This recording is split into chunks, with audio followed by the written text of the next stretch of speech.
आप सभी को जय मसीह की। आज का वचन है गलातियों 3:21 में। तो आप इस वचन को ध्यान से समझिएगा। ये वचन बहुत इम्पोर्टेंट है। ये परमेश्वर के वचन के द्वारा है जो मैं आप लोग को बताने जा रही हूँ। व्यवस्था का उद्देश्य। तो अगर आप लोग को विश्वास है तो कमेंट में आमीन लिखिए। परमेश्वर इस वचन के द्वारा आप सभी को आशीष दे। और प्रभु के बारे में जानना है तो पूरा वीडियो देखिएगा, क्योंकि प्रभु ने अच्छे से समझाया इस वचन में व्यवस्था का उद्देश्य। तो अगर इसके बारे में जान जाओगे अच्छे से तो आप समझ जाओगे कि परमेश्वर आपसे क्या कहना चाहते हैं। इसलिए प्रभु को जब तक यहोवा मिल सकता है तब तक उसकी खोज में लगे रहो। तो इस वचन को पूरा सुनिए। इस वचन के द्वारा परमेश्वर आशीष दे। मैं प्रार्थना करती हूँ कि हे पिता परमेश्वर, जितने भाई बहन ने इस वचन को सुना है और विश्वास किया प्रभु, उन्हें आशीष दीजिए। मैं यीशु के नाम से मांगती हूँ प्रभु जी, आमीन। तो मैं आगे वचन को पढ़ती हूँ और ध्यान से वचन को सुनिएगा और पूरा सुनिएगा, क्योंकि जब तक हम पूरा वचन को नहीं जान पाएंगे, नहीं सुनेंगे, तो कैसे समझ पाएंगे परमेश्वर ने क्या कहा है। इसलिए आप पूरा वचन को सुनिए और विश्वास करिए वचन पे, परमेश्वर आपको आशीष देंगे। तो मैं आगे वचन को पढ़ती हूँ। गलातियों 3:21 में व्यवस्था का उद्देश्य। तो क्या व्यवस्था परमेश्वर की प्रतिज्ञाओं के विरुद्ध में है? कदापि नहीं, क्योंकि यदि ऐसी व्यवस्था दी जाती जो जीवन दे सकती है तो सचमुच धार्मिकता व्यवस्था से होती है। परंतु पवित्र शास्त्र ने सबको पाप के अधीन कर दिया, ताकि वह प्रतिज्ञा जिसका आधार यीशु मसीह पर विश्वास करना है, विश्वास करने वाले के लिए पूरी हो जाए। हालेलुया। तो मैं उम्मीद करती हूँ कि आप लोग इस वचन को समझे होंगे। तो मैं आगे वचन को पढ़ती हूँ और पूरा वचन को सुनिए, तभी आप समझ पाएंगे कि परमेश्वर आपसे क्या कहना चाहते हैं। तो मैं आगे वचन को पढ़ती हूँ। पर विश्वास के आने से पहले व्यवस्था की अधीनता में हमारी रखवाली होती थी, और उस विश्वास के आने तक जो होने वाला था प्रकट होने वाला था, हम उसी के बंधनों में रहें। इसीलिए व्यवस्था मसीह तक पहुँचने के लिए हमारी शिक्षा हुई है कि हम विश्वास से धर्मी ठहरे। आमीन, हालेलुया। तो आप लोग वचन को समझ रहे होंगे या ध्यान से सुनिए इस वचन में परमेश्वर ने क्या कहे हैं। आप परमेश्वर पे विश्वास रखिए और उनके विश्वास में सदा बने रहिए। परमेश्वर आप सभी को आशीष दे।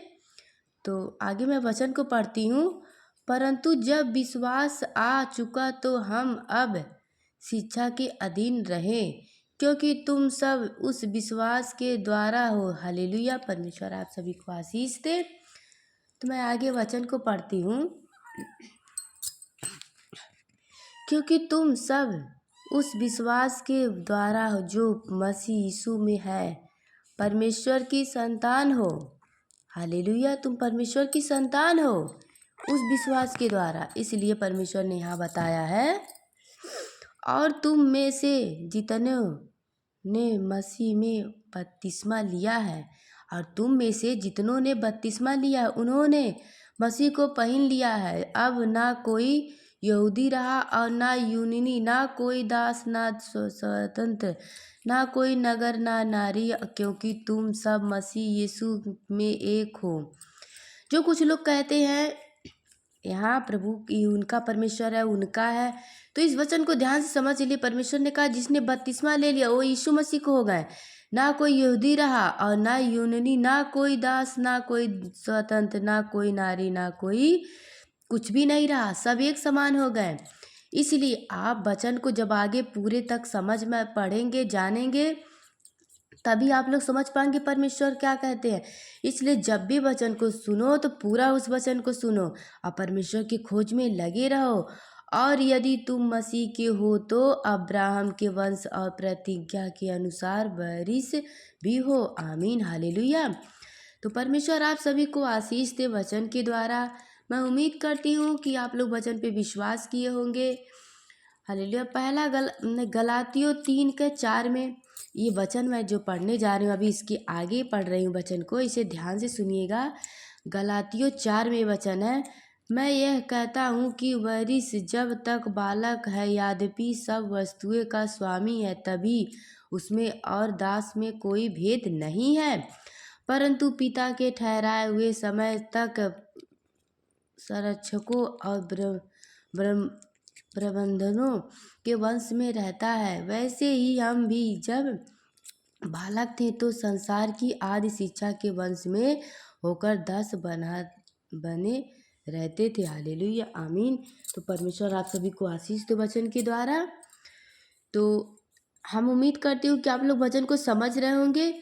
वैसे ही हम भी सब बालकों थे, परंतु जब समय पूरा हुआ तो परमेश्वर ने अपने पुत्र को भेजा, जो स्त्री से जन्मा और व्यवस्था के अधीन उत्पन्न हुआ है, ताकि व्यवस्था के अधीनों को मोल लेकर लौटा ले और हमको लेपलेक होने पर पद मिले। और तुम जो पुत्र हो, इसीलिए परमेश्वर ने अपने पुत्र के आत्मा को, जो है अब हे पिता कहकर पुकारते हैं, हमारे हृदय में भेजा है। इसीलिए तू अब दास नहीं परंतु पुत्र है, और जब पुत्र हुआ तो परमेश्वर के द्वारा वारिस भी हुआ। आमीन। तो इस वचन को आप लोग समझ गए होंगे। देखो परमेश्वर ने आपको कितने अच्छे से समझाया। अगर आप समझोगे तो सब कुछ अच्छा होगा। गलातियों के विषय में पौलुस की चिंताएं यहाँ प्रभु ने वचन में आगे बताया है। पहले तो तुम परमेश्वर को ना जानकर उनके दास थे, जो स्वभाव से परमेश्वर नहीं, पर अब जो तुमने परमेश्वर को पहचान लिया, वरन परमेश्वर ने तुमको पहचान तो हालेलुया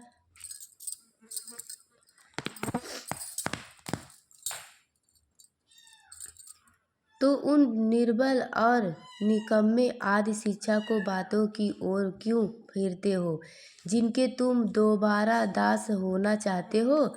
तुम दिनों और महीनों और नियम, समय और वर्षों को मानते हो।